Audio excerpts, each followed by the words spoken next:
ਵਾਹਿਗੁਰੂ।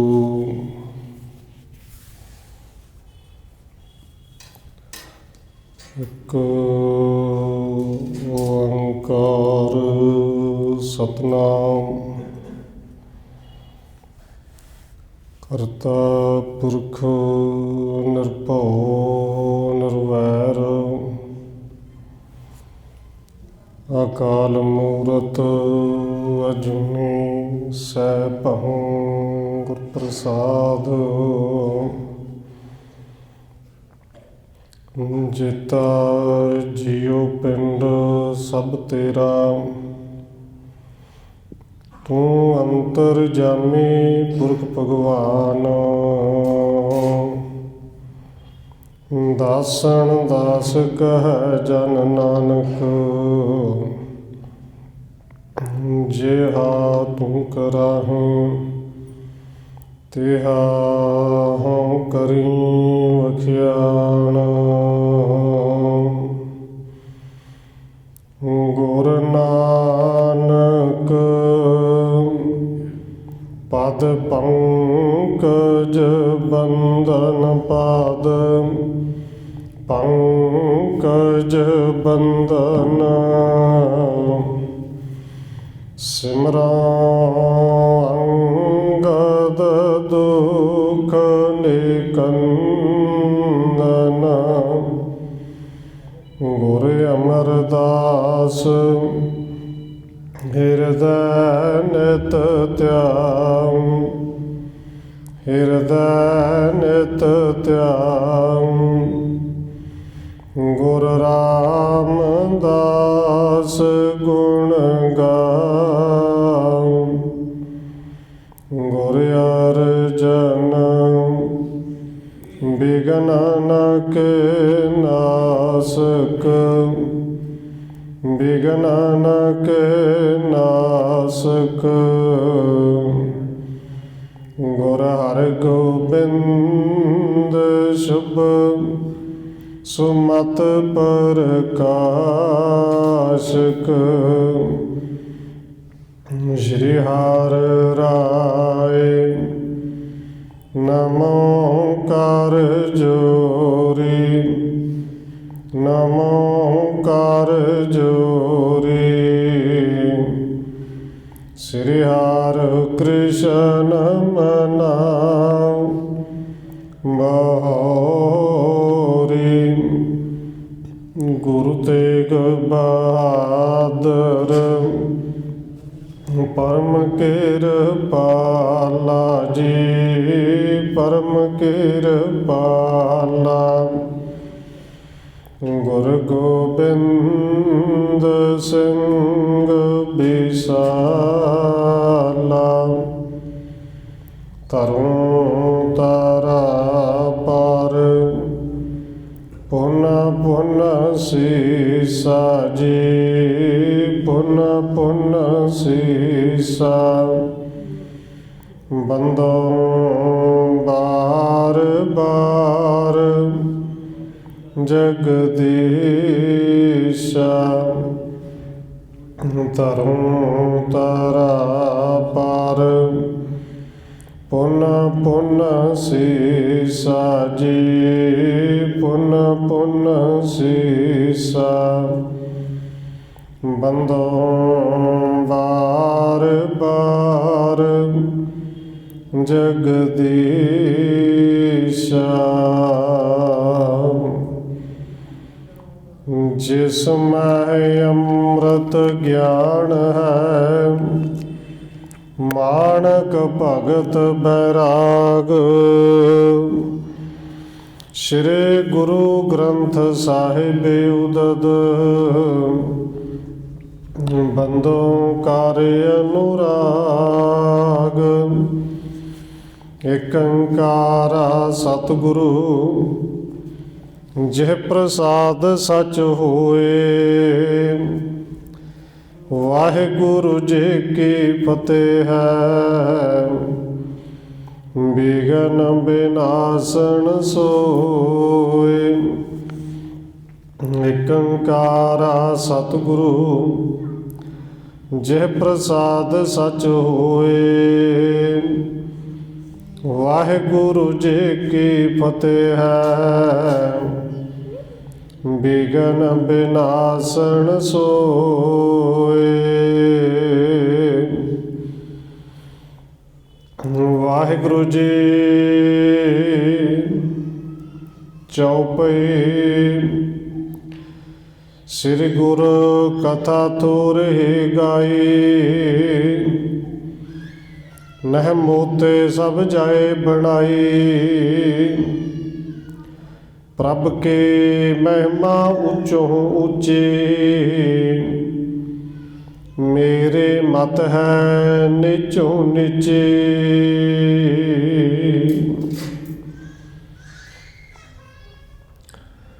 ਪਰਮ ਸਨਮਾਨਯੋਗ ਸਤਿਗੁਰੂ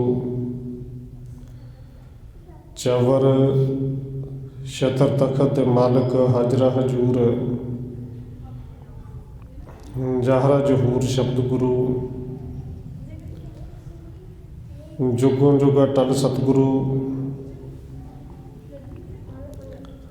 ਧੰਨ ਸ਼੍ਰੀ ਗੁਰੂ ਗ੍ਰੰਥ ਸਾਹਿਬ ਮਹਾਰਾਜ ਸੱਚੇ ਪਾਤਸ਼ਾਹ ਜੀ ਦੀ ਪਾਵਨ ਪਵਿੱਤਰ ਹਜ਼ੂਰੀ ਅੰਦਰ ਜੁੜ ਬੈਠੇ ਸਤਸੰਗੀ ਜਨੋ, ਆਪ ਜੀ ਵੱਡੇ ਭਾਗਾਂ ਵਾਲੇ ਹੋ ਜੋ ਸਤਿਕਾਰਯੋਗ ਧੰਨ ਮਾਤਾ ਰਾਜ ਕੌਰ ਜੀ ਦੇ ਪਾਵਨ ਅਸਥਾਨ ਗੁਰਦੁਆਰਾ ਮੰਜੀ ਸਾਹਿਬ ਵਿਖੇ ਸ਼ਾਮਾਂ ਦੇ ਦੀਵਾਨਾਂ ਦੀਆਂ ਹਾਜ਼ਰੀਆਂ ਭਰ ਰਹੇ ਹੋ। ਆਓ ਰੋਜ਼ਾਨਾ ਦੀ ਤਰ੍ਹਾਂ ਧੰਨ ਗੁਰੂ ਨਾਨਕ ਦੇਵ ਸੱਚੇ ਪਾਤਸ਼ਾਹ ਜੀ ਦੀ ਚੱਲ ਰਹੀ ਲੜੀਵਾਰ ਇਤਿਹਾਸ ਕਥਾ ਦੇ ਨਾਲ ਅਗਲੇਰੀ ਸਾਂਝ ਪਾਉਣ ਤੋਂ ਪਹਿਲਾਂ ਅਸੀਸ ਬਖਸ਼ਿਸ਼ ਕਰੋ ਜੀ, ਰਸਨਾ ਨੂੰ ਕਰੋ ਪਵਿੱਤਰ। ਜਿਤਨੇ ਵੀ ਜੁੜ ਬੈਠੇ ਹੋ ਲਵਾਓ ਹਾਜ਼ਰੀ, ਆਖੋ ਜੀ ਵਾਹਿਗੁਰੂ ਜੀ ਕਾ ਖਾਲਸਾ ਵਾਹਿਗੁਰੂ ਜੀ ਕੀ ਫਤਿਹ। ਸ੍ਰੀ ਗੁਰ ਕਥਾ ਥੋਰਹਿ ਗਾਈ। ਨਹਿ ਮੋਤੇ ਸਭ ਜਾਏ ਬਣਾਈ। ਕਵੀ ਰਾਜ ਕਵੀ ਸੰਤੋਖ ਸਿੰਘ ਜੀ ਅਗਲਾ ਅਧਿਆਇ ਸ਼ੁਰੂ ਕਰਦੇ ਲਿਖਦੇ ਨੇ ਕਿ ਧੰਨ ਗੁਰੂ ਨਾਨਕ ਦੇਵ ਸੱਚੇ ਪਾਤਸ਼ਾਹ ਜੀ ਜਿਨ੍ਹਾਂ ਨੇ ਆਪਣੇ ਸਿੱਖਾਂ ਨੂੰ ਉਪਦੇਸ਼ ਦਿੱਤਾ, ਉਹ ਸਤਿਗੁਰੂ ਧੰਨ ਗੁਰੂ ਨਾਨਕ ਦੇਵ ਸੱਚੇ ਪਾਤਸ਼ਾਹ ਜੀ ਦੀ ਕਥਾ ਥੋੜ੍ਹੀ ਜਿਹੀ ਮੈਂ ਗਾਈ ਹੈ, ਕਿਉਂਕਿ ਉਹਨਾਂ ਦੀ ਕਥਾ, ਉਹਨਾਂ ਦੀ ਮਹਿਮਾ ਬਹੁਤ ਵੱਡੀ, ਬਹੁਤ ਉੱਚੀ, ਜਿੰਦਾ ਅੰਤ ਨਹੀਂ, ਜਿੰਦਾ ਪਾਰਾਵਾਰ ਨਹੀਂ, ਕਿ ਜਿਹੜੀ ਮੇਰੇ ਤੋਂ ਸਾਰੀ ਗਾਈ ਵੀ ਨਹੀਂ ਜਾ ਸਕਦੀ। ਉਹ ਥੋੜੀ ਜਿਹੀ ਕਥਾ ਲਿਖ ਕੇ ਗਈ ਹੈ। ਪ੍ਰਭ ਕੇ ਮਹਿਮਾ ਉੱਚੋਂ ਉੱਚੀ। ਮੇਰੇ ਮਤ ਹੈ ਨੀਚੋਂ ਨੀਚੀ। ਉਰੇ ਕਵੀ ਸੰਤੋਖ ਸਿੰਘ ਜੀ ਨਿਮਰਤਾ ਹੈ, ਇਹਨਾਂ ਇਤਿਹਾਸ ਲਿਖ ਕੇ ਕਹਿੰਦੇ ਨੇ, ਕਿਉਂਕਿ ਥੋੜੀ ਜਿਹੀ ਮਹਿਮਾ ਲਿਖੀ ਹੈ, ਥੋੜੀ ਜਿਹੀ ਗਾਈ ਹੈ। ਸਤਿਗੁਰੂ ਦੀ ਮਹਿਮਾ ਉੱਚੀ ਤੋਂ ਉੱਚੀ ਹੈ, ਔਰ ਮੇਰੇ ਜਿਹੜੀ ਮੱਤ ਹੈ ਉਹ ਨੀਵੀਂ ਤੋਂ ਵੀ ਨੀਵੀਂ ਹੈ। ਅੱਗੇ ਉਦਾਹਰਣ ਦਿੰਦੇ ਨੇ ਮੱਤ ਕਿੰਨੀ ਕੁ ਨੀਵੀਂ ਹੈ, ਤੇ ਗੁਰੂ ਸਾਹਿਬ ਜੀ ਉਹਨਾਂ ਦੀ ਮਹਿਮਾ ਕਿੰਨੀ ਕੁ ਉੱਚੀ ਹੈ, ਕਿੰਨੀ ਕੁ ਅਪਾਰ ਹੈ। ਕੈਸੇ ਸਮਤਾ ਤਿਸ ਕੇ ਹੋਏ। ਰੰਚਕ ਮੇਰ ਸਮਝੀਏ ਸੋਏ। ਕਵੀ ਸੰਤੋਖ ਸਿੰਘ ਜੀ ਕਹਿੰਦੇ ਨੇ ਗੁਰੂ ਸਾਹਿਬ ਜੀ ਦੀ ਮਹਿਮਾ ਕਿੱਡੀ ਕੁ ਮਹਾਨ ਹੈ, ਤੇ ਮੇਰੇ ਮੱਤ ਕਿੰਨੀ ਕੁ ਨੀਵੇਂ ਹੈ, ਇਹਦੀ ਬਰਾਬਰੀ ਤਾਂ ਹੋ ਨਹੀਂ ਸਕਦੀ ਕਿਸੇ ਦੇ ਨਾਲ ਵੀ। ਪਰ ਇਹ ਸਮਝ ਲਓ ਕਿ ਰੰਚਕ ਮੇਰ ਸਮਝੀਏ ਸੋਏ, ਕਿ ਸਤਿਗੁਰੂ ਧੰਨ ਗੁਰੂ ਨਾਨਕ ਸਾਹਿਬ ਜੀ ਦੀ ਮਹਿਮਾ ਉਸ ਮੇਰੂ ਪਰਬਤ ਵਰਗੀ ਹੈ, ਹਿਮਾਲਿਆ ਦੀ ਸਭ ਤੋਂ ਉੱਚੀ ਚੋਟੀ ਵਰਗੀ ਹੈ। ਔਰ ਮੇਰੀ ਜਿਹੜੀ ਮੱਤ ਹੈ ਇੰਨੀ ਕੁ ਨੀਵੀਂ ਹੈ, ਜਿਵੇਂ ਰੇਤ ਦਾ ਇੱਕ ਪਤਲਾ ਜਾਂ ਬਰੀਕ ਜਾਂ ਟੁਕੜਾ ਹੋਵੇ, ਕਿਣਕਾ ਹੋਵੇ। ਕਿੱਥੇ ਰੇਤ ਦਾ ਇੱਕ ਕਿਣਕਾ ਤੇ ਕਿੱਥੇ ਸੁਮੇਰ ਪਰਬਤ ਦੀ ਚੋਟੀ। ਇਹਨਾਂ ਦੀ ਬਰਾਬਰੀ ਕਿਵੇਂ ਹੋ ਸਕਦੀ ਹੈ? ਕਿਵੇਂ ਮੇਰੀ ਮੱਤ ਉਹਨਾਂ ਦੀ ਮਹਿਮਾ ਨੂੰ ਗਾ ਸਕਦੀ ਹੈ? ਕੀਟੇ ਚਾਹੇ ਜੇ ਸਾਗਰ ਤਰਨੋ। किस प्रकार है वो पारण परनो। कवि संतोख सिंह जी अगे उदाहरण एक होर दिंदे ने कि जे एक कीड़ी ये सोच लवे कि मैं समुंदर नूं तैर के पार हो जाना है। हुण एक समुंदर दे विचों कीड़ी किवें लंघ सकती है, किवें पार हो सकती है। सतगुरु जी की महिमा उस अगाध बोध समुंदर वर्गी और मेरी मत जी कीड़ी दे वर्गी। अब जह बिद बैकुंठ सिधारे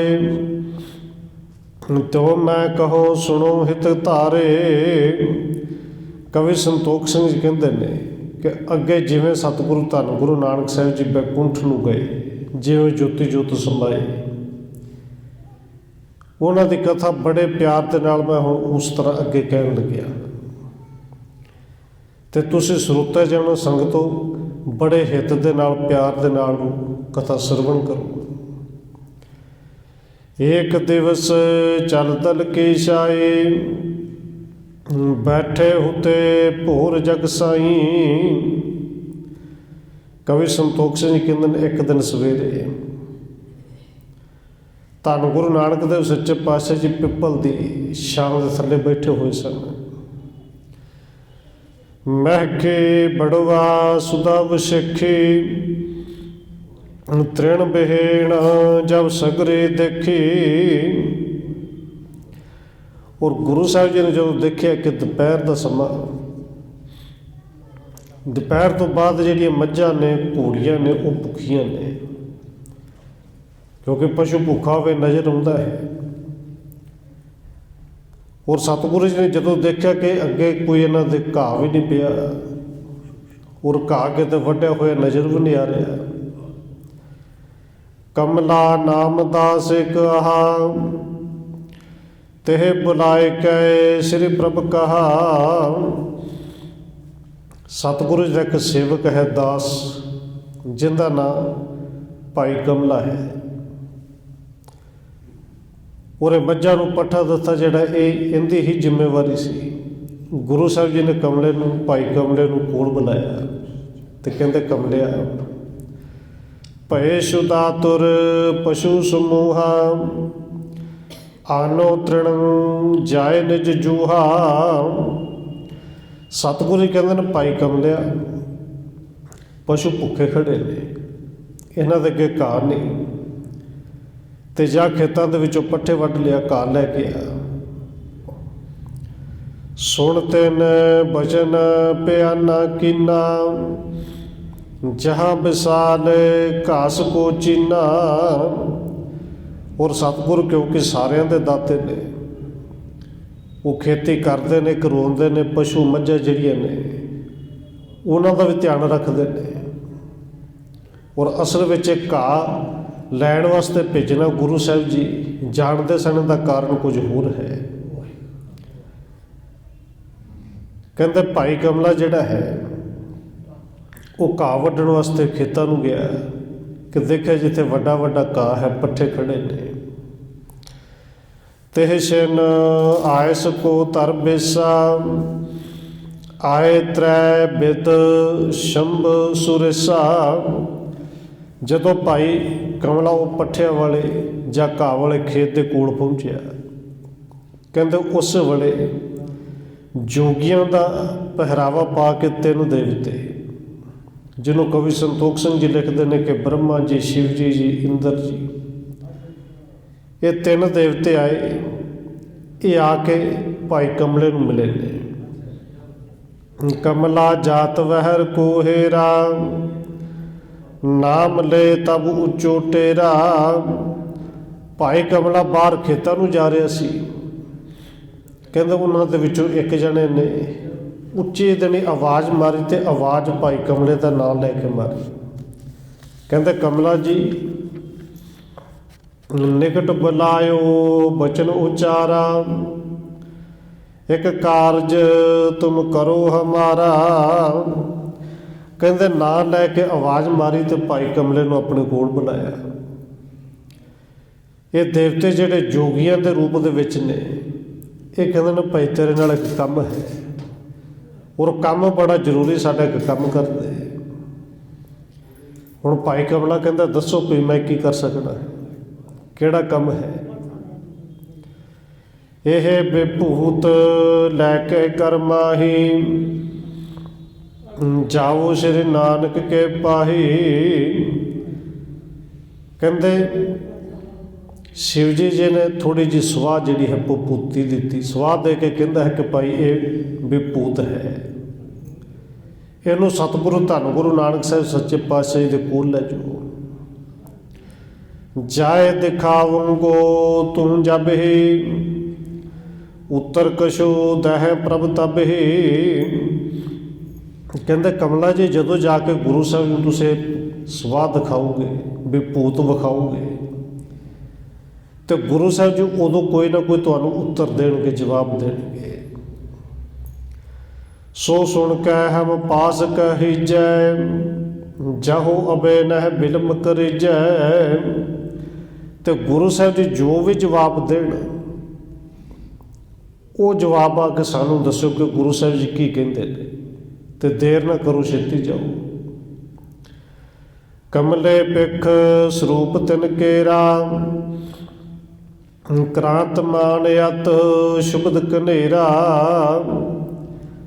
भाई कमला जी ने जो देखे इन्हों के स्वरूप देखा, पहरावा देखा, जोगी लगते हैं, बड़े शुभ रहे ने, और पहलों कभी वेखे भी नहीं।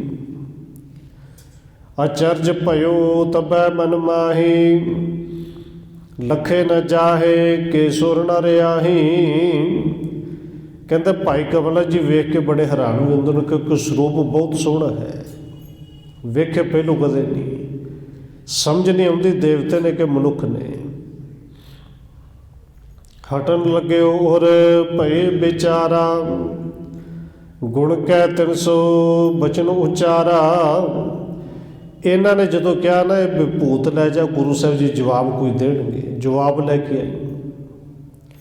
भाई कमला जी ने सवाह लई तो वापस मुड़न लग्या कि गुरु साहब नूं पुछ के आवां, पर जदों पैर पिछे किया फिर एकदम गुरु साहब का बचन चेते आ गया। सतगुरु के आए से अस मोही, पुन जावो तृण पार जे होही। एक कदम पिछे लैके फिर वापस आ गया। तो उन्होंने कहता कि देखो तुहाडा काम तो मैं जरूर करांगा, ना कोई नहीं, पर मेरे सतगुरु जी का मैनूं हुक्म होया है, तो हुक्म ये होया कि घाह की पंड लैके जानी है। घाह की पंड वड्डांगा, सिर ते चुक के लैके जावांगा, तां गुरु साहब जी कोल जा सकांगा। दोए मुहूर्त मैं कर लै हूँ, पुण तुम जाए संदेशा दै हूँ। भाई कमला जी कहता कि केवल 2 कुछ घड़ियाँ तुहानूं इत्थे जे मेरे तो काम करवाना तो फिर इंतजार करना पएगा, क्योंकि 2 कुछ घड़ियाँ लगनियां ने। एक पंड पट्ठे की मैं वढ़ लवां, घाह वढ़ लवां, फिर तुहाडा सुनेहा लैके जरूर जावांगा। तब सुरेश उठ ऐसो कीनो, भार तृणन मुश्क कर दीनो। कहते उदों उन्हां विचों एक देवता उठ्या जिनका नाम इंद्र देवता है। उन्हें धरती तो उस खेत दे विचों घाह मुठ दे नाल पुट्टिया, ते भाई कमले नूं कहंदे ने कमला जी विछा अपनी पल्ली, पंड बन के तैनूं चकाईए। हुण भाई कमला जी वेखे कि एक मुट्ठी है, इनूं पल्ली जी कित्थे पावांगे। कहंदे तूं विछा ते सही, और वो पल्ली जिंदे विच घाह बन्नना सी विछाई, बस वो मुठ विच पाई कि पूरी वड्डी पंड बन गई। सिर उचवाए सो पुरी पठावा, कमले हिरदय अचरज पावा। कहते 1 मिनट तो पहलों वो घाह की पंड जी सिर के उत्ते आ गई, सिर ते चकाई। कहते जा साडा सुनिया लैके आ, जवाब लैके आ। भाई कमला जी पंड चुक के तुरिया, नाले बड़ा हैरान हुए। अजमत युगत तेज दिपताई, भेव न इनको जान्यो जाई। भाई कमला जी विचार करते जाते हैं, है तो कोई अजमतवान, पर इन्हां दा भेद नहीं आया कि ये कौन ने, मनुख ने कि कोई देवते ने।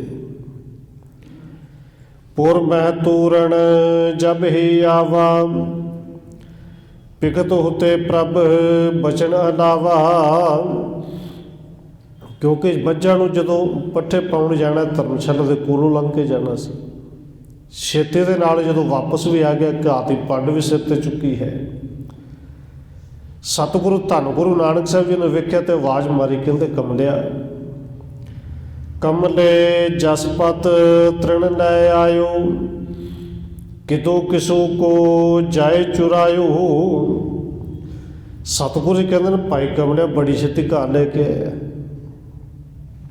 ਕਿਉਂਕਿ ਜਿੰਨੀ ਛੇਤੀ ਮੁੜ ਕੇ ਆਇਆ ਇੰਨੀ ਛੇਤੀ ਤੇ ਜੇ ਘਾਹ ਵੱਢਿਆ ਵੀ ਪਿਆ ਹੋਵੇ ਨਾ, ਜਿਹੜੇ ਖੇਤਾਂ 'ਚੋਂ ਲੈ ਕੇ ਆਉਣਾ ਸੀ ਉੱਥੋਂ ਜਾ ਕੇ ਬੰਦਾ ਵਾਪਸ ਵੀ ਨਹੀਂ ਆ ਸਕਦਾ, ਪਰ ਤੂੰ ਤਾਂ ਲੱਗਦਾ ਇੱਥੋਂ ਨੇੜੇ ਮੁੜ ਆਇਆ।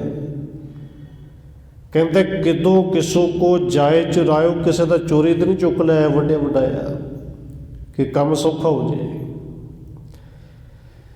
ਬਾਦਸ਼ਾਹ ਕਰਜੇ ਲੀਨੇ ਪਕਰੋ, ਤੈ ਨਹਿ ਜਾਹੋ ਅਗਾਰੇ ਘਰ ਕੋ। ਸਤਿਗੁਰੂ ਕਹਿੰਦੇ ਨੇ ਭਾਈ ਕਮਲੇ ਚੇਤੇ ਰੱਖੀ, ਜੇ ਕਿਸੇ ਦਾ ਚੋਰੀ ਚੁੱਕ ਲਿਆ ਜਾਂ ਵਾਲਿਸ਼ਲ ਕਰਕੇ ਕਿਸੇ ਤੋਂ ਲੈ ਆਇਆ ਕਿ ਵੱਡਿਆ ਵਡਾਇਆ ਮੈਨੂੰ ਦੇ ਦੇ, ਫਿਰ ਵੇਖ ਲਾਂਗੇ, ਤੇ ਫਿਰ ਘਰ ਨੂੰ ਨਾ ਜਾਏ। ਹਮਰੇ ਮਹਿਖਣ ਨਹਿ ਖੁਆਏ, ਬਹੁਰ ਧਰੋ ਜਹ ਤੇ ਤੂੰ ਲਿਆਏ। ਤੇ ਜੇ ਚੋਰੀ ਕਰਕੇ ਜਾਂ ਕੋਈ ਵਾਲਿਸ਼ਲ ਕਰਕੇ ਕਿਸੇ ਤੋਂ ਲਿਆਇਆ ਤੇ ਫਿਰ ਵੀ ਇਵੇਂ ਦਾ ਵਾਲਿਸ਼ਲ ਕੀਤਾ ਹੋਇਆ ਘਾਹ ਸਾਡੀਆਂ ਮੱਝਾਂ ਨੂੰ ਨਾ ਪਾਈ, ਕਿਉਂਕਿ ਗੁਰੂ ਸਾਹਿਬ ਜੀ ਇਵੇਂ ਦਾ ਘਾਹ ਇਵੇਂ ਦਾ ਤੇ ਆਪਣੇ ਪਸ਼ੂਆਂ ਨੂੰ ਨਹੀਂ ਖਾਣ ਦਿੰਦੇ। ਵਾਪਸ ਚਲਾ ਜਾ, ਜੇ ਇਵੇਂ ਦਾ ਲਿਆਇਆ ਤੇ ਜਿੱਥੋਂ ਲਿਆਇਆ ਉੱਥੇ ਰੱਖ ਕੇ ਆ ਜਾ। ਦੋਹਰਾ ਕਮਲਾ ਬੋਲਿਓ ਬੰਦ ਕਰ, ਨਹੀਂ ਚੁਰਾਇਓ ਜਾਏ। ਇਹ ਸੁਣ ਕੇ ਭਾਈ ਕਮਲਾ ਜੀ ਨੇ ਉਹ ਘਾਹ ਦੀ ਪੰਡ ਉੱਤੇ ਥੱਲੇ ਸੁੱਟੀ। ਸਤਿਗੁਰੂ ਧੰਨ ਗੁਰੂ ਨਾਨਕ ਸਾਹਿਬ ਦੇ ਚਰਨਾਂ ਵਿੱਚ ਆਇਆ, ਹੱਥ ਜੋੜ ਕੇ ਬੇਨਤੀ ਕਰਕੇ ਕਹਿੰਦਾ ਸਤਿਗੁਰੂ ਜੀ ਨਹੀਂ, ਚੋਰੀ ਕਰਕੇ ਨਹੀਂ ਲਿਆਇਆ, ਕਿਉਂਕਿ ਆਪ ਜੀ ਦਾ ਸਿੱਖ ਹਾਂ, ਆਪ ਜੀ ਦਾ ਦਾਸ ਹਾਂ, ਤੇ ਆਪ ਜੀ ਦੇ ਬਚਨ ਇੰਨੇ ਕੁ ਤਾਂ ਮੈਨੂੰ ਪਤਾ ਹੈ ਕਿ ਚੋਰ ਕੀ ਹਾਮਾ ਭਰੇ ਨਾ ਕੋਏ। ਚੋਰ ਕੀਆ ਚੰਗਾ ਕਿਉਂ ਹੋਏ, ਤੇ ਜਿਹੜਾ ਚੰਗਾ ਕੰਮ ਨਹੀਂ ਉਹ ਗੁਰੂ ਕੇ ਸਿੱਖ ਕਦੇ ਕਰਦੇ ਨਹੀਂ। ਸਤਿਗੁਰੂ ਜੀ ਚੋਰੀ ਨਹੀਂ ਕੀਤੀ, ਕਿਸੇ ਤੋਂ ਵਾਲਿਸ਼ਲ ਕਰਕੇ ਨਹੀਂ ਲਿਆਇਆ। ਹਾਂ ਜਿਵੇਂ ਲਿਆਇਆ ਹਾਂ ਉਹ ਤੁਹਾਨੂੰ ਦੱਸ ਜ਼ਰੂਰ ਦਿੰਦਾ। ਜੋ ਆਨੇ ਤੂਰਣ ਤ੍ਰਿਣਨ ਤੋਂ ਸੁਣੀਏ ਸੁਖਦਾਏ। ਇਹ ਘਾਹ ਜਿਵੇਂ ਛੇਤੀ ਲੈ ਕੇ ਵਾਪਸ ਆ ਗਏ ਸਤਿਗੁਰੂ ਜੀ, ਉਹ ਵੀ ਸੁਣ ਲਓ। ਤ੍ਰੈ ਜੋਗੇ ਬਾਹਰ ਹੈ ਬੈਸੇ, ਦੇਖੇ ਮੈਂ ਸੋ ਅਜਮਤੇ ਜੈਸੇ।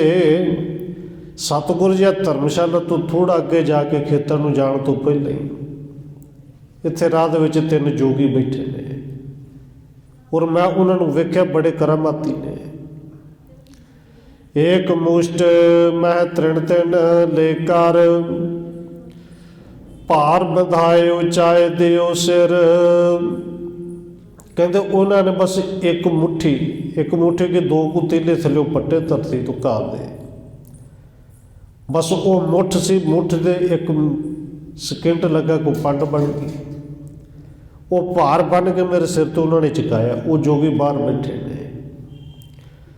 ਤੁਮਕੋ ਇੱਕ ਸੰਦੇਸ਼ਾ ਦਿਨੋ, ਕਹਿ ਪਟ ਗਾਂਠੇ ਖੋਲਣ ਕੀਨੋ। ਤੇ ਉਹਨਾਂ ਨੇ ਵੀ ਘਾਹ ਦੇ ਪੰਡ ਤਾਂ ਚੁਕਾਈ ਹੈ ਕਿਉਂਕਿ ਉਹਨਾਂ ਦਾ ਕੋਈ ਸੰਦੇਸ਼ਾ ਹੈ, ਕੋਈ ਸੁਨੇਹਾ ਭੇਜਿਆ ਤੁਹਾਡੇ ਲਈ। ਇਹ ਕਹਿੰਦੇ ਹੋਇਆ ਉਹ ਜਿਹੜੀ ਸਵਾਹ ਪੱਲੇ ਦੇ ਨਾਲ ਬੰਨੇ ਸੀ, ਕਹਿੰਦੇ ਸਵਾਹ ਗੰਢ ਖੋਲ੍ਹੀ। ਦਏ ਬਿਭੂਤ ਗੁਰੂ ਕਰ ਮਹਿ ਜਬ, ਸ਼ੰਕਰ ਕਰਕੇ ਜਾਨ ਲਏ ਤਬ। ਕਹਿੰਦੇ ਭਾਈ ਕਮਲਾ ਜੀ ਨੇ ਉਹ ਸਵਾਹ ਖੋਲ੍ਹ ਕੇ ਜਦੋਂ ਗੁਰੂ ਸਾਹਿਬ ਜੀ ਦੇ ਕਰ ਕਮਲਾਂ 'ਤੇ ਰੱਖੀ, ਗੁਰੂ ਸਾਹਿਬ ਦੇ ਹੱਥਾਂ 'ਤੇ ਰੱਖੀ, ਹੱਥਾਂ 'ਤੇ ਰੱਖਦੇ ਨਾਲ ਗੁਰੂ ਸਾਹਿਬ ਜੀ ਪਹਿਚਾਣਗੇ, ਜਾਣਗੇ ਕਿ ਇਹ ਜਿਹੜੀ ਸਵਾਹ ਹੈ ਬਿਭੂਤ ਹੈ ਤੇ ਸ਼ੰਕਰ ਦੀ ਹੈ ਤੇ ਸ਼ਿਵ ਜੀ ਦੀ ਹੈ। ਕਮਲਾ ਹਮਰੋ ਲਿਆਏ ਸੰਦੇਸ਼ਾ, ਤੇਨ ਬੈਰ ਯੋ ਕਹਿ ਜਗਤੇਸਾ। ਕਿਉਂਕਿ ਇਹ ਜਿਹੜੀ ਸਾਖੀ ਹੈ ਕਈ ਵਾਰੀ ਕਵੀ ਰਾਜ ਜਿਹੜੇ ਨੇ ਕਵੀ ਦੀ ਇਹ ਕਲਪਨਾ ਵੀ ਹੋ ਸਕਦੀ ਹੈ, ਕਵੀ ਦੀ ਉਡਾਰੀ ਵੀ ਹੋ ਸਕਦੀ ਹੈ ਕਿ ਸਤਿਗੁਰੂ ਧੰਨ ਗੁਰੂ ਨਾਨਕ ਦੇਵ ਸੱਚੇ ਪਾਤਸ਼ਾਹ ਜਦੋਂ ਕਹਿੰਦੇ ਨੇ ਕਿ ਕਮਲਾ ਹਮਰੋ ਲਿਆਏ ਸੰਦੇਸ਼ਾ, ਭਾਈ ਕਮਲਾ ਸਾਡਾ ਸੁਨੇਹਾ ਲੈ ਕੇ ਆਇਆ ਹੈ। ਔਰ ਗੁਰੂ ਸਾਹਿਬ ਨੇ 3 ਵਾਰੀ ਬਚਨ ਕਹੇ, ਕਮਲਾ ਸਾਡਾ ਸੱਦਾ ਲੈ ਕੇ ਆਇਆ ਹੈ, ਕਮਲਾ ਸਾਡਾ ਸੁਨੇਹਾ ਲੈ ਕੇ ਆਇਆ ਹੈ। ਤੇ ਇਹ ਸੁਨੇਹਾ ਕਿਹੜਾ ਸੀ? ਜਿਹਨੂੰ ਧੰਨ ਗੁਰੂ ਨਾਨਕ ਦੇਵ ਸੱਚੇ ਪਾਤਸ਼ਾਹ ਜੀ ਉਸ ਤੋਂ ਪਹਿਲੋਂ ਹੀ 16 ਸਾਹਿਬ ਦੀ ਬਾਣੀ ਦੇ ਵਿੱਚ ਦਰਜ ਕਰ ਚੁੱਕੇ ਨੇ। ਰੋਜ਼ ਉਹ ਪਾਠ ਹੁੰਦਾ ਹੈ ਕਿ ਜਿਹਨੂੰ ਆਪਾਂ ਭੂਚਾ ਕਹਿੰਦੇ ਹਾਂ। ਕਿਸੇ ਦੀ ਧੀ ਭੈਣ ਦਾ ਸ਼ਗਨ ਆਏ, ਸਾਡੇ ਪਿੰਡਾਂ ਵਿੱਚ ਭੂਚਾ ਸ਼ਬਦ ਹਜੇ ਵੀ ਵਰਤਿਆ ਜਾਂਦਾ ਹੈ। ਪੁਰਾਣਾ ਸ਼ਬਦ ਸੀ ਭੂਚਾ ਆਇਆ ਹੈ, ਔਰ ਗੁਰੂ ਸਾਹਿਬ ਦੇ ਸ਼ਬਦ ਵਰਤਦੇ ਨੇ। ਘਰ ਘਰ ਇਹੋ ਭੂਚਾ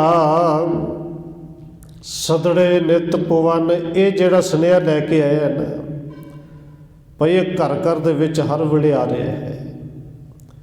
ਬਸ ਵਾਰੇ ਵਾਰੇ ਸਭ ਨੂੰ ਆ ਰਿਹਾ ਹੈ ਔਰ ਸਭ ਨੂੰ ਆਉਣਾ ਹੈ। ਬਹੁਰ ਬਚਨ ਉਚਰੇ ਸ੍ਰੀ ਬਦਨਾ, ਕਮਲੇ ਜਾਹੋ ਸਧਾਰਨ ਸਦਨਾ। ਇਹ ਸੁਣ ਕੇ ਸਤਿਗੁਰੂ ਧੰਨ ਗੁਰੂ ਨਾਨਕ ਸਾਹਿਬ ਨੇ ਫਿਰ ਬਚਨ ਕੀਤੇ। ਕਹਿੰਦੇ ਭਾਈ ਕਮਲਾ ਜੀ, ਘਾਹ ਫਿਰ ਮਜਨ ਬਾਅਦ ਵਿੱਚ ਪਾਈ, ਪਹਿਲੋਂ ਜਾ ਭਾਈ ਸਧਾਰਨ ਸਿੱਖ ਹੈ, ਉਹਦੇ ਘਰ ਜਾ। ਆਨੋ ਹਮਰੇ ਨਿਕਟ ਬੁਲਾਈ, ਗਮੜਿਓ ਕਮਲਾ ਆਏ ਸਿਪਾਹੀ। ਸਤਿਗੁਰੂ ਜੀ ਕਹਿੰਦੇ ਨੇ ਉਹ ਭਾਈ ਸਧਾਰਨ ਨੂੰ ਸਾਡੇ ਕੋਲ ਬੁਲਾ ਕੇ ਲਿਆਓ। ਭਾਈ ਕਮਲੇ ਨੇ ਗੁਰੂ ਸਾਹਿਬ ਦਾ ਹੁਕਮ ਮੰਨਿਆ। ਉਸ ਵੇਲੇ ਭਾਈ ਸਧਾਰਨ ਨੂੰ ਬੁਲਾਉਣ ਵਾਸਤੇ ਉਹਦੇ ਘਰ ਪਹੁੰਚ ਗਏ ਨੇ। ਤੇ ਇਹ ਭਾਈ ਸਧਾਰਨ ਕੌਣ ਸੀ? ਕਵੀ ਸੰਤੋਖ ਸਿੰਘ ਜੀ ਦੱਸਦੇ ਨੇ, ਸ੍ਰੀ ਅੰਗਤ ਤੇ ਜੋ ਪਛਾਤੇ, ਕਰਤ ਰਹਿਤ ਸੇਵਾ ਦਿਨ ਰਾਤੀ।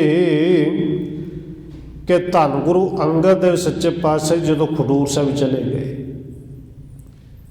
ਗੁਰੂ ਅੰਗਦ ਦੇਵ ਸੱਚੇ ਪਾਤਸ਼ਾਹ ਜੀ ਤੋਂ ਬਾਅਦ ਜਿਹੜੀ ਉਹਨਾਂ ਦੀ ਥਾਂ ਤੇ ਸੇਵਾ ਕਰਦੇ ਸਨ ਭਾਈ ਸਧਾਰਨ ਉਹ ਨੇ। ਔਰ ਧੰਨ ਨੇ ਜਿਨ੍ਹਾਂ ਨੇ ਐਡੀ ਮਹਾਨ ਸੇਵਾ ਕੀਤੀ। ਧੰਨ ਗੁਰੂ ਨਾਨਕ ਸਾਹਿਬ ਦੇ ਬਸਤਰ ਧੋਣੇ, ਉਹਨਾਂ ਦੇ ਨਾਲ ਇਸ਼ਨਾਨ ਕਰਨ ਵਾਸਤੇ ਜਾਣਾ, ਜਿਹੜੀ ਵੀ ਸੇਵਾ ਧੰਨ ਗੁਰੂ ਅੰਗਦ ਦੇਵ ਜੀ ਕਰਦੇ ਸਨ ਉਹ ਸਾਰੀ ਸੇਵਾ ਉਹਨਾਂ ਤੋਂ ਬਾਅਦ ਇਹ ਭਾਈ ਸਧਾਰਨ ਕਰਦਾ ਸੀ। ਜਾਂ ਇਹ ਕਹਿ ਲਈਏ ਕਿ ਭਾਈ ਸਧਾਰਨ ਗੁਰੂ ਨਾਨਕ ਦੇਵ ਸੱਚੇ ਪਾਤਸ਼ਾਹ ਜੀ ਦਾ ਸਭ ਤੋਂ ਖਾਸ ਸੇਵਕਾਂ ਦੇ ਵਿੱਚੋਂ, ਸਿੱਖਾਂ ਦੇ ਵਿੱਚੋਂ ਇੱਕ ਸੇਵਕ ਹੈ।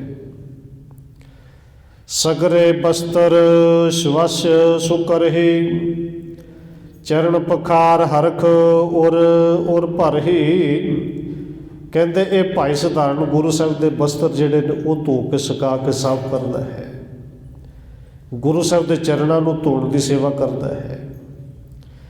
ਇਤਿਆਦਕ ਜੋ ਸੇਵਾ ਸਾਰੀ, ਕਰਤ ਸਦਾ ਪ੍ਰੀਤੀ ਔਰ ਧਾਰੀ। ਇਤਿਆਦਕ ਜਿੰਨੀ ਵੀ ਸੇਵਾ ਧੰਨ ਗੁਰੂ ਅੰਗਦ ਦੇਵ ਜੀ ਕਰਦੇ ਸਨ ਉਹ ਸਾਰੀ ਸੇਵਾ ਜਿਹੜੀ ਹੈ ਇਹ ਭਾਈ ਸਧਾਰਨ ਜੀ ਕਰਦੇ ਨੇ ਔਰ ਬੜੇ ਪ੍ਰੇਮ ਦੇ ਨਾਲ ਕਰਦੇ ਨੇ।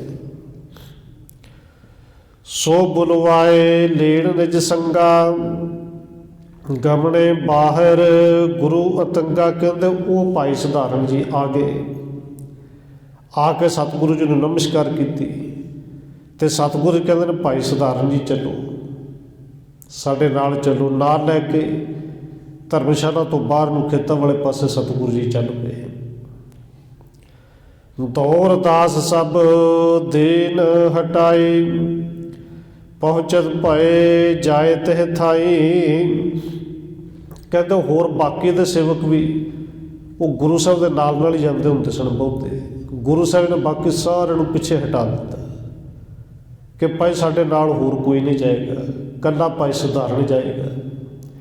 ਔਰ ਸਤਿਗੁਰੂ ਧੰਨ ਗੁਰੂ ਨਾਨਕ ਸਾਹਿਬ ਸੱਚੇ ਪਾਤਸ਼ਾਹ ਜੀ ਉਸ ਥਾਂ ਤੇ ਜਦੋਂ ਪਹੁੰਚੇ ਨੇ, ਕਿਤਕ ਦੂਰ ਬਿਠਾਏ ਸਧਾਰਨ, ਮਿਲੇ ਜਾਏ ਤਿਨ ਨਰਕ ਨਿਵਾਰਨ। ਧੰਨ ਗੁਰੂ ਨਾਨਕ ਦੇਵ ਸੱਚੇ ਪਾਤਸ਼ਾਹ ਜੀ ਨੇ ਭਾਈ ਸਧਾਰਨ ਨੂੰ ਕੁਝ ਦੂਰ ਹੀ ਉਹਨਾਂ ਤੋਂ ਪਹਿਲੋਂ ਕਹਿੰਦੇ ਭਾਈ ਸਧਾਰਨ ਤੂੰ ਇੱਥੇ ਬੈਠ। ਭਾਈ ਸਧਾਰਨ ਨੂੰ ਵੀ ਨਹੀਂ ਨਾਲ ਲਿਆ। ਹੁਣ ਅਸਲ ਵਿੱਚ ਉੱਥੇ ਗੱਲਬਾਤ ਕੀ ਹੋਈ, ਕਿਉਂਕਿ ਉੱਥੇ ਕੇਵਲ ਧੰਨ ਗੁਰੂ ਨਾਨਕ ਦੇਵ ਜੀ ਗਏ ਨੇ। ਪਰ ਕਵੀ ਰਾਜ ਬੇਨਤੀ ਕੀਤੀ ਸੀ, ਕਈ ਵਾਰੀ ਕਵੀਆਂ ਦੀ ਕੁਝ ਉਡਾਰੀ ਹੁੰਦੀ ਹੈ, ਉਹ ਕਲਪਨਾ ਤੋਂ ਵੀ ਲਿਖ ਦਿੰਦੇ ਨੇ ਕਿ ਇਸ ਤਰ੍ਹਾਂ ਦੇ ਬੋਲ ਹੋਏ ਹੋਣਗੇ, ਇਸ ਤਰ੍ਹਾਂ ਗੁਰੂ ਸਾਹਿਬ ਨੇ ਕੀਤਾ ਹੋਏਗਾ। ਸਤਿਗੁਰੂ ਜੀ ਨੇ ਬਿਠਾ ਦਿੱਤਾ, ਕਹਿੰਦੇ ਮਿਲੇ ਜਾਏ ਤਿਨ ਨਰਕ ਨਿਵਾਰਣ। ਜਿਹੜੇ ਧੰਨ ਗੁਰੂ ਨਾਨਕ ਦੇਵ ਸੱਚੇ ਪਾਤਸ਼ਾਹ ਜੀ ਆਪਣੇ ਸਿੱਖਾਂ ਨੂੰ ਨਰਕਾਂ ਤੋਂ ਬਚਾਉਣ ਵਾਲੇ ਨੇ, ਉਹ ਜਾ ਕੇ ਉਹਨਾਂ ਦੇਵਤਿਆਂ ਨੂੰ ਮਿਲੇ ਨੇ। ਜਯਤ ਸਚਦਾਨੰਦ ਸੰਦੋਹੰ ਕਹਿ ਅਸੁਠੇ ਪਰਮ ਸੁਖ ਹੋਹੰ। ਕਹਿੰਦੇ ਜਦੋਂ ਗੁਰੂ ਸਾਹਿਬ ਜੀ ਗਏ, ਤਿੰਨੇ ਦੇਵਤੇ ਅੱਗੋਂ ਹੱਥ ਜੋੜ ਕੇ ਖਲੋ ਗਏ ਔਰ ਤਿੰਨਾਂ ਨੇ ਜਾਂਦੇ ਇੱਕ ਗੱਲ ਕਹੀ, ਜੈ ਸੱਚ ਦਾ ਆਨੰਦ ਹੋਵੇ, ਸੱਚ ਚਿਤ ਆਨੰਦ ਦੀ ਜੈ ਹੋਵੇ। ਦੇਖ ਸਰੂਪ ਹਿਰਦੈ ਹਰਿ ਖਾਏ, ਲੋਚਨ ਕਮਲ ਪ੍ਰਫੁੱਲ ਸੁਹਾਏ। ਕਹਿੰਦੇ ਗੁਰੂ ਸਾਹਿਬ ਦਾ ਸਰੂਪ ਦੇਖ ਕੇ ਤਿੰਨੇ ਦੇਵਤੇ ਬੜੇ ਖੁਸ਼ ਹੋਏ। ਸਤਿਗੁਰੂ ਦੇ ਕਮਲ ਨੈਣਾਂ ਦੇ ਵਾਂਗੂ, ਕਮਲ ਜਿਹੜੇ ਕਮਲਾਂ ਦੀ ਤਰ੍ਹਾਂ ਨੈਣ ਜਿਹੜੇ ਨੇ ਉਹ ਬੜੇ ਸੋਹਣੇ ਲੱਗ ਰਹੇ ਨੇ, ਪ੍ਰਫੁੱਲਤ ਹੋਏ ਨੇ। ਇਵੇਂ ਉਹਨਾਂ ਦੇ ਅੱਖਾਂ ਜਿਹੜੀਆਂ ਨੇ ਉਹ ਖੁਸ਼ੀ ਦੇ ਨਾਲ ਕਮਲ ਦੇ ਫੁੱਲ ਤਰ੍ਹਾਂ ਖਿੜ ਉੱਠੀਆਂ ਨੇ। ਬਹੁਰ ਪ੍ਰੇਮ ਯੁਤ ਉਸਤਤ ਠਾਨੀ, ਪਰਮ ਮਨੋਹਰ ਕਰਮ ਮਨ ਬਾਨੀ। ਕਹਿੰਦੇ ਫਿਰ ਤਿੰਨਾਂ ਦੇਵਤਿਆਂ ਨੇ ਗੁਰੂ ਸਾਹਿਬ ਜੀ ਦੀ ਪ੍ਰੇਮ ਦੇ ਵਿੱਚ ਆ ਕੇ ਬੜੀ ਉਸਤਤ ਕੀਤੀ ਔਰ ਰੱਜ ਕੇ ਉਸਤਤ ਕੀਤੀ। ਅਬਿਰਾਮ ਸਦਾ ਸੁਖ ਧਾਮ ਪ੍ਰਭੂ, ਗਤ ਦਾਇਕ ਨਾਇਕ ਲੋਕ ਸਭੋ। ਕਹਿੰਦੇ ਹੈ ਪ੍ਰਭੂ ਜੀ ਤੁਸੀਂ ਸਦਾ ਹੀ ਸੁੰਦਰ ਸੁੱਖਾਂ ਦਾ ਘਰ ਹੋ, ਤੁਸੀਂ ਮੁਕਤੀ ਦਾਤੇ ਹੋ, ਸਭ ਲੋਕਾਂ ਦੇ ਤੁਸੀਂ ਸੁਆਮੀ ਹੋ, ਸਭ ਦੇ ਮਾਲਕ ਹੋ। ਦੁਖ ਘਾਇਕ ਸਾਇਕ ਬੈਣ ਤੁਯੰ, ਭਵ ਪਾਲਕ ਕਾਲਿਕ ਨਿਤ ਜਯੰ। ਕਹਿੰਦੇ ਤੁਸੀਂ ਸੰਸਾਰ ਨੂੰ ਜਨਮ ਦੇਣ ਵਾਲੇ ਹੋ, ਸੰਸਾਰ ਨੂੰ ਪੈਦਾ ਕਰਨ ਵਾਲੇ ਹੋ, ਤੁਸੀਂ ਸਭ ਦੇ ਪਾਲਣ ਵਾਲੇ ਹੋ, ਆਪ ਹੀ ਸਭ ਦਾ ਨਾਸ਼ ਕਰਨ ਵਾਲੇ ਹੋ। ਤੁਹਾਡੀ ਸਦਾ ਹੀ ਜੈ ਹੋਵੇ। ਭਾਵ ਕਿ ਸ੍ਰਿਸ਼ਟੀ ਨੂੰ ਪੈਦਾ ਕਰਨ ਵਾਲੇ ਵੀ ਤੁਸੀਂ ਹੋ, ਪਾਲਣ ਵਾਲੇ ਵੀ ਤੁਸੀਂ ਹੋ, ਔਰ ਜੀਆਂ ਦਾ ਨਾਸ਼ ਕਰਨ ਵਾਲੇ ਵੀ ਤੁਸੀਂ ਆਪ ਹੀ ਹੋ। ਤੁਹਾਡੀ ਜੈ ਹੋਵੇ। ਤੁਮ ਬਾਵਣ ਪੂਰਬ ਰੂਪ ਧਰਿਓ, ਹੋਏ ਰਾਘਵ ਰਾਵਣ ਦੈਤ ਹਰਿਓ। ਹੱਥ ਜੋੜ ਕੇ ਗੁਰੂ ਸਾਹਿਬ ਜੀ ਉਸਤਤ ਕਰਦੇ ਨੇ ਕਿ ਸਤਿਗੁਰੂ, ਕਿ ਤੁਸੀਂ ਪਹਿਲਾਂ ਆਪ ਹੀ ਬਾਵਣ ਰੂਪ ਦਾ ਸਰੀਰ ਧਾਰਨ ਕੀਤਾ, ਆਪ ਹੀ ਰਾਮ ਬਣ ਕੇ ਤੁਸੀਂ ਰਾਵਣ ਵਰਗੇ ਦੈਤ ਨੂੰ ਮਾਰਿਆ। ਪੁਨ ਜਾਦਵ ਬੰਸੇ ਕੰਸ ਮਰਿਓ, ਕਲ ਕਾਲ ਸੁ ਨਾਨਕ ਨਾਮ ਪਰਿਓ। ਫਿਰ ਆਪ ਹੀ ਤੁਸੀਂ ਕ੍ਰਿਸ਼ਨ ਜੀ ਦਾ ਰੂਪ ਬਣ ਕੇ ਆਏ। ਕਲਯੁਗ ਦੇ ਵਿੱਚ ਹੁਣ ਤੁਹਾਡਾ ਨਾਮ ਜਿਹੜਾ ਹੈ ਉਹ ਧੰਨ ਗੁਰੂ ਨਾਨਕ ਪਿਆ ਹੈ। ਔਰ ਜਦੋਂ ਭੱਟ ਸਾਹਿਬ ਜੀ ਧੰਨ ਗੁਰੂ ਨਾਨਕ ਸਾਹਿਬ ਦੀ ਸਿਫਤ ਕਰਦੇ ਨੇ, ਇਹ ਬਚਨ ਭੱਟ ਸਾਹਿਬ ਜੀ ਵੀ ਲਿਖਦੇ ਨੇ, ਧੰਨ ਗੁਰੂ ਗ੍ਰੰਥ ਸਾਹਿਬ ਦੇ ਵਿੱਚ ਦਰਜ ਨੇ ਕਿ ਸਤਿਯੁਗ ਤੈ ਮਾਣਿਓ। ਉੱਥੇ ਕਹਿੰਦੇ ਨੇ ਬਲ ਬਾਵਣ ਭਾਇਓ, ਛਲਿਓ ਤੈ ਬਲ ਬਾਵਣ ਭਾਇਓ। ਬਾਵਣ ਦਾ ਰੂਪ ਬਣਾ ਕੇ ਤੁਸੀਂ ਆਪ ਹੀ ਛਲਿਆ। ਉੱਥੇ ਕਹਿੰਦੇ ਨੇ ਤੁਸੀਂ ਆਪ ਹੀ ਕ੍ਰਿਸ਼ਨ, ਆਪ ਹੀ ਰਾਮ, ਆਪ ਹੀ ਧੰਨ ਗੁਰੂ ਨਾਨਕ ਦੇਵ ਸੱਚੇ ਪਾਤਸ਼ਾਹ ਜੀ ਤੁਸੀਂ ਇਸ ਸੰਸਾਰ ਦੇ ਲੋਕਾਂ ਨੂੰ ਉਤਾਰਨ ਆਏ। ਇਸੇ ਤਰ੍ਹਾਂ ਦੀ ਵਡਿਆਈ ਜਿਹੜੀ ਹੈ ਇਹ ਤਿੰਨੇ ਦੇਵਤੇ ਕਰਦੇ ਨੇ ਕਿ ਤਵ ਸ਼ੇਸ਼ ਸਹੰਸਰ ਨਾ ਏਕ ਸਿਰੰ, ਕਰ ਪਾਦ ਅਨੇਕ ਨਾ ਏਕ ਕਰੰ। हे ਪ੍ਰਭੂ ਜੀ ਤੁਹਾਡੇ ਹਜ਼ਾਰਾਂ ਹੀ ਸਿਰ ਨੇ, ਪਰ ਤੁਹਾਡਾ ਇੱਕ ਵੀ ਸਿਰ ਨਹੀਂ। ਜਿਹੜੇ ਧੰਨ ਗੁਰੂ ਕਲਗੀਧਰ ਪਾਤਸ਼ਾਹ ਜੀ ਬਚਨ ਕਰਦੇ ਨੇ ਕਿ ਤੇਰੇ ਸਾਰੇ ਰੂਪ ਨੇ, ਤੇਰਾ ਕੋਈ ਵੀ ਰੂਪ ਨਹੀਂ। ਹਜ਼ਾਰਾਂ ਹੀ ਸਿਰ ਨੇ ਪਰ ਇੱਕ ਵੀ ਸਿਰ ਨਹੀਂ। ਹੁਣ ਇੱਥੇ ਕਹਿੰਦੇ ਨੇ ਕਰ ਪਾਦ ਅਨੇਕ ਨਾ ਏਕ ਕਰਨ, ਤੁਹਾਡੇ ਅਨੇਕਾਂ ਹੀ ਹੱਥ ਪੈਰ ਨੇ ਪਰ ਤੁਹਾਡਾ ਇੱਕ ਵੀ ਹੱਥ ਪੈਰ ਨਹੀਂ। ਧੰਨ ਗੁਰੂ ਨਾਨਕ ਦੇਵ ਸੱਚੇ ਪਾਤਸ਼ਾਹ ਜੀ ਨੇ ਆਪ ਜਦੋਂ ਪਰਿਪੂਰਨ ਪ੍ਰਮਾਤਮਾ ਦੀ ਸਿਫਤ ਕੀਤੀ, ਸੋਹਲਾ ਸਾਹਿਬ ਦੇ ਵਿੱਚ ਸਾਰੇ ਪਾਵਨ ਬਚਨ ਨੇ ਨਾ ਜੀ। ਸਹਿਜ ਤਵ ਨੈਣ ਨੈਣ ਨੈਣ ਹੈ ਤੋਹੇ ਕੋ, ਤੁਹਾਡੇ ਹਜ਼ਾਰਾਂ ਹੀ ਨੈਣ ਨੇ ਪਰ ਇੱਕ ਵੀ ਨੈਣ ਨਹੀਂ। ਧੰਨ ਗੁਰੂ ਨਾਨਕ ਦੇਵ ਸੱਚੇ ਪਾਤਸ਼ਾਹ ਜੀ ਤੁਸੀਂ ਆਪ ਹੀ ਪ੍ਰਭੂ ਹੋ, ਇਸ ਕਰਕੇ ਬਿਨ ਅੰਤ ਬਿਲੋਚਨ ਕੋਏ ਨਾ ਹੈ। ਬਹੁ ਮੂਰਤ ਹੋ ਅਨਮੂਰਤ ਹੈ। ਕਹਿੰਦੇ ਤੁਹਾਡੇ ਪਾਰਾਵਾਰ ਕੋਈ ਨਹੀਂ, ਤੁਹਾਡੀਆਂ ਵਡਿਆਈਆਂ ਬੇਅੰਤ ਨੇ, ਤੁਹਾਡੀਆਂ ਅੱਖਾਂ ਬੇਅੰਤ ਨੇ, ਪਰ ਜੇ ਕੋਈ ਵੇਖੇ ਇੱਕ ਅੱਖ ਤੇ ਕੋਈ ਵੀ ਅੱਖ ਨਹੀਂ। ਤੁਹਾਡੇ ਬਹੁਤ ਹੀ ਸਰੂਪ ਨੇ, ਬਹੁਤੇ ਰੂਪ ਨੇ, ਪਰ ਜੇ ਕੋਈ ਇੱਕ ਕਵੇ ਕਿ ਤੁਹਾਡਾ ਰੂਪ ਕਿਵੇਂ ਦਾ, ਇੱਕ ਰੂਪ ਨਹੀਂ, ਤੁਹਾਡਾ ਕੋਈ ਵੀ ਰੂਪ ਨਹੀਂ। ਜਗ ਨਾਮ ਸਹਸਰ ਅਨਾਮ ਅਹੋ, ਬਹੁ ਸ਼੍ਰੋਣਨ ਤੇ ਬਿਨ ਸ਼੍ਰੋਣ ਰਹੋ। ਤੁਹਾਡੇ ਜਗਤ ਵਿੱਚ ਹਜ਼ਾਰਾਂ ਹੀ ਨਾਮ ਨੇ ਜਿਨ੍ਹਾਂ ਦਾ ਅੰਤ ਕੋਈ ਨਹੀਂ, ਪਰ ਤੁਸੀਂ ਅਨਾਮ ਹੋ। ਅਨਾਮ ਦਾ ਅਰਥ ਹੈ ਕਿ ਤੁਹਾਡਾ ਕੋਈ ਵੀ ਨਾਮ ਨਹੀਂ। ਜੇ ਤੁਹਾਡਾ ਕੋਈ ਨਾਮ ਹੈ ਉਹ ਤੁਸੀਂ ਆਪ ਹੀ ਰੱਖਿਆ, ਸਤਿਨਾਮ। ਤੁਹਾਡਾ ਕੋਈ ਵੀ ਨਾਮ ਨਹੀਂ। ਕਹਿੰਦੇ ਬਹੁ ਸ਼੍ਰੋਣਨ ਤੇ ਬਿਨ ਸ਼੍ਰੋਣ ਰਹੋ। ਤੁਹਾਡੇ ਅਣਗਿਣਤ ਹੀ ਕੰਨ ਨੇ ਪਰ ਤੁਹਾਡਾ ਕੋਈ ਵੀ ਕੰਨ ਨਹੀਂ। ਬ੍ਰਹਮੰਡ ਬਰਾਠ ਸਰੂਪ ਤੋਇੰ, ਹੈ ਲੋਚਨ ਭਾਣ ਮਯੰਕ ਦੋਇੰ। ਹੁਣ ਕਹਿੰਦੇ ਨੇ ਇਹ ਸਾਰਾ ਬ੍ਰਹਮੰਡ ਹੀ ਤੁਹਾਡਾ ਸਰੂਪ ਹੈ। ਇਹ ਚੰਦਰਮਾ, ਇਹ ਸੂਰਜ, ਇਹ ਤੁਹਾਡੀਆਂ ਅੱਖਾਂ ਨੇ, ਪਰ ਜੇ ਕੋਈ ਇੱਕ ਕਵੇ ਤੁਹਾਡੀ ਕੋਈ ਵੀ ਅੱਖ ਨਹੀਂ। ਇਹ ਸਾਰਾ ਸੰਸਾਰ ਹੀ ਤੁਹਾਡਾ ਰੂਪ ਹੈ। ਸਾਰੇ ਸੰਸਾਰ ਦੇ ਵਿੱਚ ਤੁਸੀਂ ਆਪ ਵਿਆਪਕ ਹੋ, ਆਪ ਵਰਤ ਰਹੇ ਹੋ। ਇਸ ਤਰ੍ਹਾਂ ਸਤਿਗੁਰੂ ਧੰਨ ਗੁਰੂ ਨਾਨਕ ਸਾਹਿਬ ਜੀ ਦੀ ਮਹਿਮਾ ਕਰਦੇ ਨੇ। ਅੱਗੇ ਗੁਰੂ ਸਾਹਿਬ ਜੀ ਨੇ ਜਿਵੇਂ ਜੋਤੀ ਜੋਤ ਸਮਾਉਣਾ ਹੈ ਉਹਦੀਆਂ ਤਿਆਰੀਆਂ ਵੀ ਗੁਰੂ ਸਾਹਿਬ ਜੀ ਕਰਦੇ ਨੇ। ਇਹ ਰਹਿੰਦਾ ਪ੍ਰਸੰਗ, ਜਿਵੇਂ ਗੁਰੂ ਸਾਹਿਬ ਜੀ ਕਿਰਪਾ ਕਰਨਗੇ ਅੱਗੇ ਆਪਾਂ ਕੱਲ੍ਹ ਵਿਚਾਰਾਂਗੇ।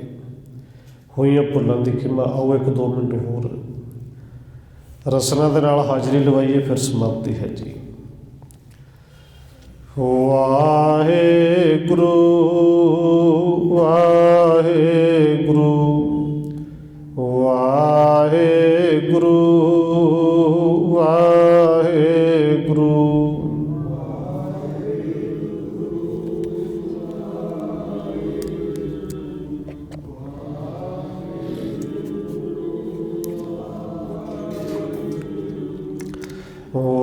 ਵਾਹਿਗੁਰੂ ਵਾਹਿਗੁਰੂ ਵਾਹਿਗੁਰੂ ਵਾਹਿਗੁਰੂ